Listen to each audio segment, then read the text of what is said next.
Pueblo County Public Works is using a new technology that will help optimize what treatment and repairs are needed to roads in Pueblo West.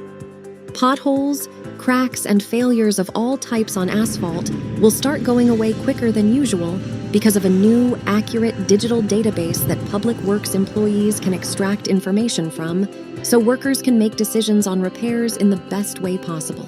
We have entered into an agreement with Marker Geospatial. They will be driving their equipment throughout all of Pueblo West in order to understand what is the current state of the pavement through the whole network.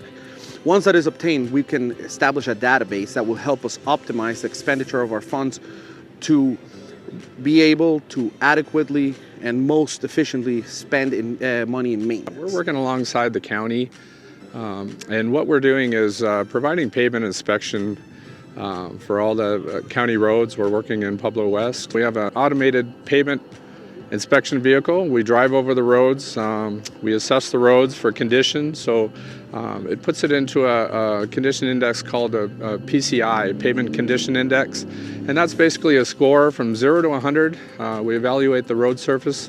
And from that information, we can rank the roads, 100 being good, 0 being very poor.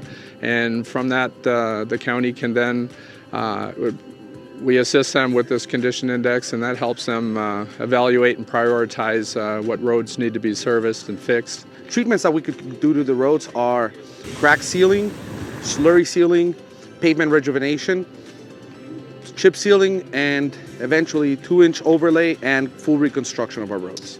This equipment, this technology is going to streamline the process. It's going to make us a lot more efficient.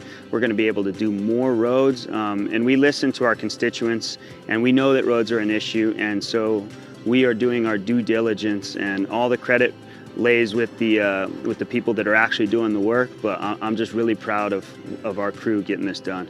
We're going to be able to do more road for less money, and we're looking at doing some additional equipment maybe next year that's going to make that process even better so that we can improve roads not only in Pueblo West but throughout the entire county.